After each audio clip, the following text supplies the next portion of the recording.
it doubles all the time. The next ones are normal, Poisson, and binomial, and all of those are probability distributions. And I'm doing this for a reason. The reason why Aristotle was subclassed sometime in the 18th century was because people came with the idea of nations, and he was replaced by this idea that you could have a political power tied to something called a nation. And one of the things I would probably argue we're beginning to live through is the eclipse of nations. And they might be rather nasty. So that's a good time to go back to look at Aristotle. Here he is. So then, depend upon it.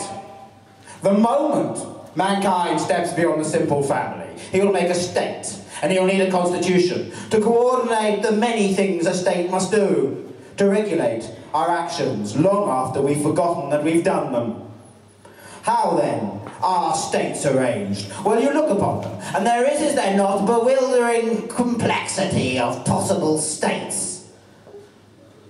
But look harder, and you see there are but really three broad types, and they each have two forms, one good, one bad. The good, looking after the interests of the many. The bad, looking after the interests of the one or the two. Right then. The first is clear. It is the most simple, the most straightforward, many ways the best. It is, of course, monarchy. One man, and he the best, manages all affairs like the captain of a ship. But then look what happens. He forgets that he is meant to be managing it for everyone, manages it for himself, and it becomes a black tyranny. But do not despair. Across the many ages, through the many times, there are many different types of monarchy. Let us turn to them. And what do we say? What is our monarchy? For us, it's not going to be a constitution, so much as an algorithm, that which coordinates our reactions one against each other, that makes things matter long after we have forgotten them. What then is the king of all the algorithms? Surely it must be that one that broke our agrarian past, that forced us in a fear of population, in a hope of perpetual innovation against the wall of the future. The great exponential function where everything doubles and doubles and doubles again. The great function that means we must endlessly grow or die or stagnate. The single function then that wraps up our management of disease with our hope for progress, with our possibility for evolution, that enfolds within it endless hope and endless despair. And now we come to the second of our constitutions, in many ways the most virtuous, aristocracy. What is an aristocracy but those who know, who govern in the interest of virtue, until, as always seems to happen, they forget that they're meant to be virtuous and you get government by property, oligarchy. But don't despair. Across the many ages, through the many lands, there are many types of aristocracy. And what is ours? What are our modern aristocrats? But the great algorithms of probability, normal, Poisson, binomial. Ideas that take the past and create from it the possibility of the future.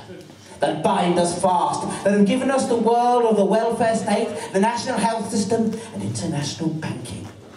That have made the act of education or buying gas another hate strategy. That are seeping, seeping, seeping everywhere, wrapping up everything in endless greed, in the probability, but also at the same moment in the probability of possibility. And now we come to the final set of constitutions. These are the hardest, I think, to define. We might say that there is such a thing called a mixed constitution. That is the kind of state where everybody knows their place, does without being told what they should do. But be warned, if you don't have regulation, you're going to get the worst of the lot. You're going to get democracy, and we all know about that. That is a state where nobody knows their place. Well, that might be all right, but more than that, they start to question pointlessly, and the entire place collapses under a welter of pointless criticism and endless adulation. What then is our mixed constitution, our algorithm of democracy? Is it not the great white hope? A complexity theory, I know you and you know someone else, and who knows where that knowledge might lead us? Who knows what utopia it might open out to? Or what virtual madness? What redemption? Or what marketing ploy? These, then, I tell you, are all the possible states there can be. But do you not see what follows? The role of us political philosophers is not to create some daft utopia that can never be reached, but rather to define how each, according to our land and our customs and our paths, might follow the best constitution we could have. And have we really progressed then from the master of them that knows? Isn't it really our role to get the best algorithm we can, or as he might say, if we can?